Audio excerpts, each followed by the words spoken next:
am here with Enna. Would you like to introduce yourself to everybody? Hello, I'm Enna. I'm a singer, I'm a songwriter, and I do alternative pop music. Lovely. So the first thing I like to ask everyone when they come on to have a chat is about your earliest memory of music. So the first time you can remember as a child having a vivid memory of music. I feel like both my parents listened to quite different music growing up.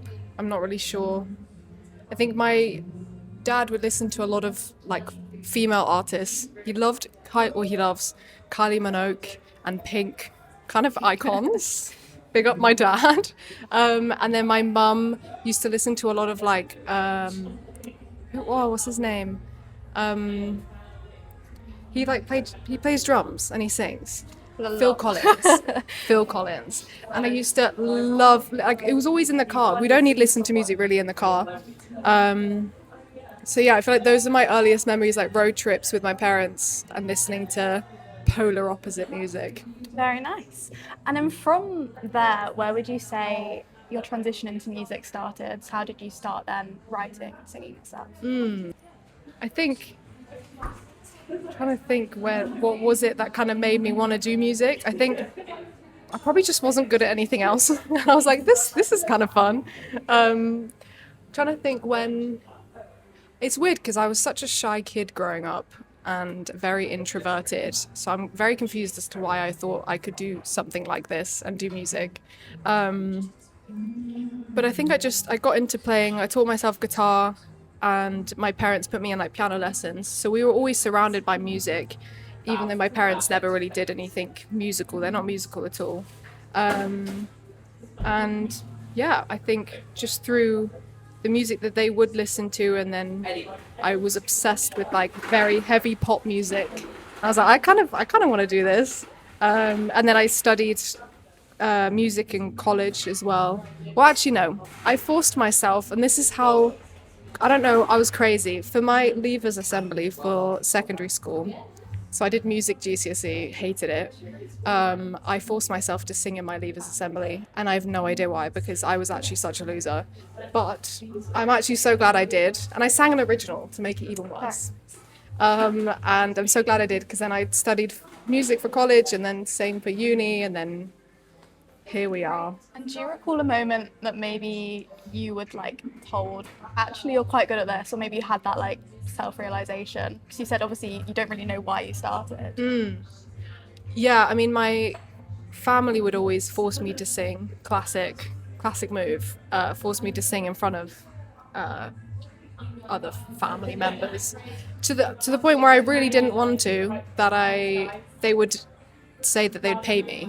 They'd like give me like £2. They'd be like, here's £2, sing for us. I'd be like, okay. So yeah, I think just through my family would make me sing. And then I mean, growing up, I was always very paranoid that my parents were just being too nice, and they were like, just because I'm their child, that they're like, you're so good.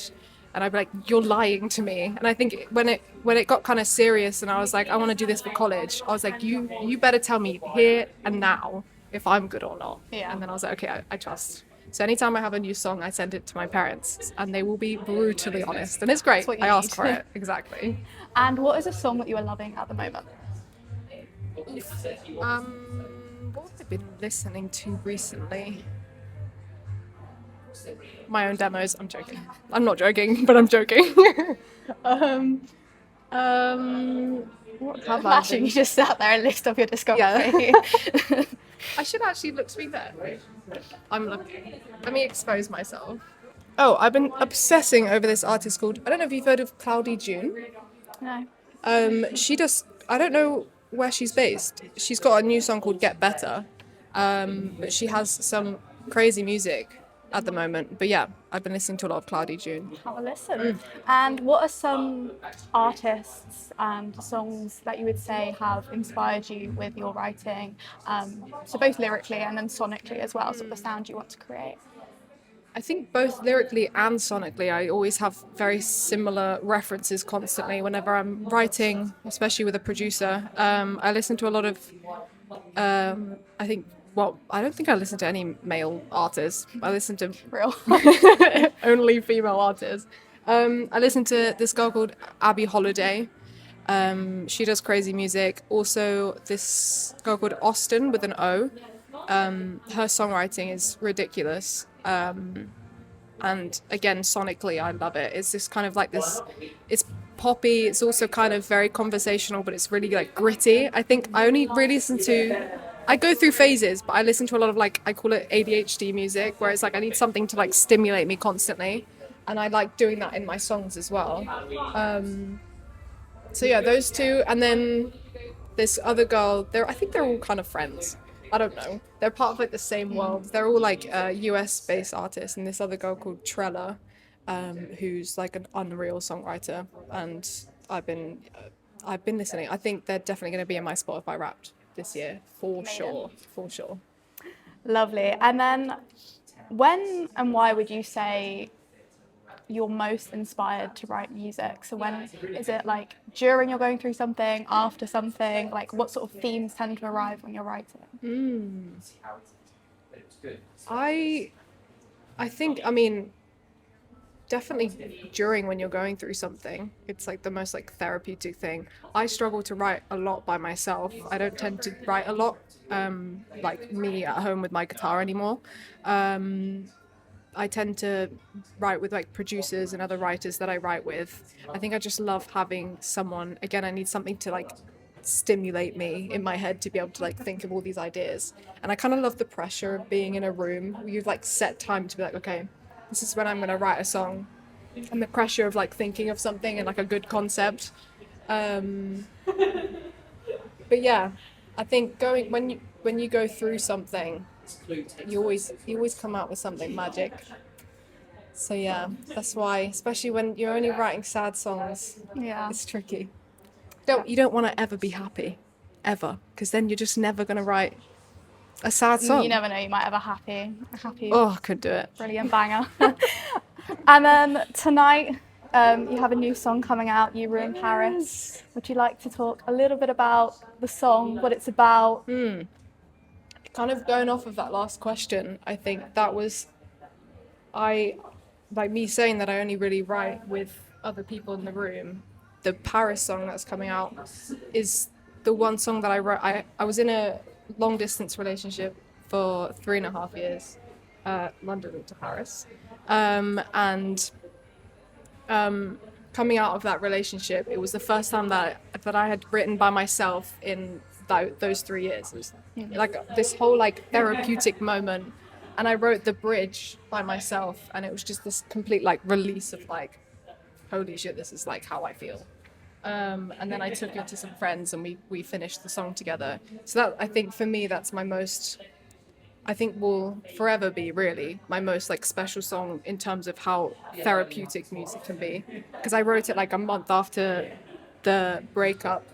So it just felt so, and normally I don't release songs like the previous songs that I've released I wrote 3-4 years ago. So normally I don't have that turnaround of like, it's been over a year now and I'm releasing it and it's coming out tonight, which I keep forgetting, because it's crazy to release a song where you still feel this kind of like emotional attachment to it, like, wow, that's how I felt in that very moment, which is kind of crazy. So yeah, it's a special song. I'm excited for it to come out.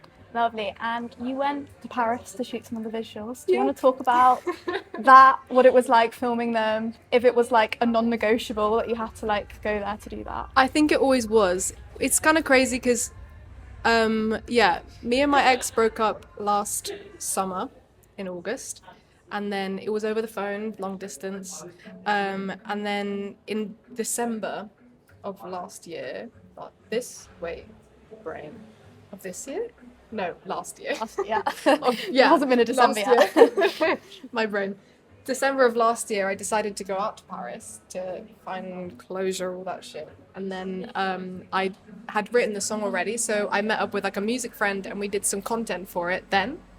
And then it came round to now, and I was like, I've been using some of that content, but I was like, I kind of need to go to Paris again. I think I've changed so much, and I had this kind of like visual idea of how I wanted it to look. And I feel like I get really motivated when I have good content. And I think it obviously made sense. And an excuse to go to Paris. I mean, I don't hate Paris. Paris hasn't been ruined. I'm Lies. a bit of a drama queen in that very moment, kinda. But it was really fun, and it's nice to go back to Paris now and have that kind of like view on Paris in a different way. Very nice. You're performing live tonight. What's your relationship with performing live? Is it something you enjoy? Do you get nervous? I love playing live. I also play with my guitarist Sam, which is always so fun. And we found this really nice. My live setup is very different to my produced stuff, which I quite like at the moment. I think it's nice that people love the music that's produced, but when they come see me live, it's just this kind of acoustic, really intimate. It kind of shows how the songs were sort of formed before. So I love it, and I don't really get nervous unless there's someone specific in the room. And I'm Should like, make oh you my nervous. God. But yeah, I love performing, and it's nice. I don't ever really perform by myself. It's nice doing it with someone else on stage and having this kind of connection between. I've known Sam since college, so we've kind of known each other for a while. We know how we play, and yeah, it's nice. I find it so fun. For sure. And what would you say is your most meaningful achievement that you've had so far throughout your journey in music? Meaningful. Yeah, I went from biggest, but then I thought, I don't like that. So No. change it to meaningful. No, I like meaningful. I'm trying to think. That's tricky with meaning. They're all kind of meaningful. I've just been really grateful this year of the opportunities that I've been given. I think releasing my first song in Feb of this year, just everything that's come from that, and every gig that I've had, I've been really trying to live in the moment and be like, holy shit, I've just done that. I think stuff like Reading and Leeds and doing a lot with BBC Intro, I think just those performances, I've just been I put myself in the space and I'm like, wow, I'm kind of doing this. You look back at who you were in college or whenever, and you're like, I could have never believed I was doing this kind of stuff. So I think anything right now, even any gig that I do, I'm like, this is so fun. I'm literally in London right now performing, and that's exactly kind of what I always wanted to do, which is kind of crazy. Do you have any goals for the next short-term, long-term things that you'd like to work towards? Definitely. I think at the moment I'm trying to release more. I think I'm doing all these sort of I've been doing cool opportunities and stuff like that. But I just have I have 3-4 songs out. So I just want to, next year, the plan is to release loads of music. I want to do a lot more gigs and hopefully some more support stuff, just to kind of build my audience. I'm still in that time where I'm just trying to build as many sort of fans as possible, obviously. So yeah, just building the audience, building my team, having the right people around me.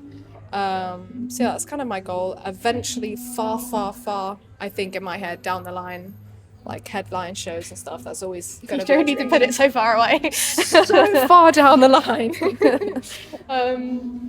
Headline show for sure. I think even EPs, albums, in my head, I like to just do singles for now, and then once I've built a kind of fan base, then I'll start doing sort of EPs and albums. Singles are fun. I kind of just here's a song, this means a lot, on to the next. That's kind of the way I see it. So lots of plans in the head, which I look forward to the new year. I'm very excited. Lovely. Would you like to tell everyone where they can find you, your social medias and on streaming platforms? You can find me at ENNA Music UK on both Instagram, TikTok. That's kind of it, I think, yeah. And ENNA on streaming platforms. That's the one, yeah. Thank you for chatting. Thank you so much.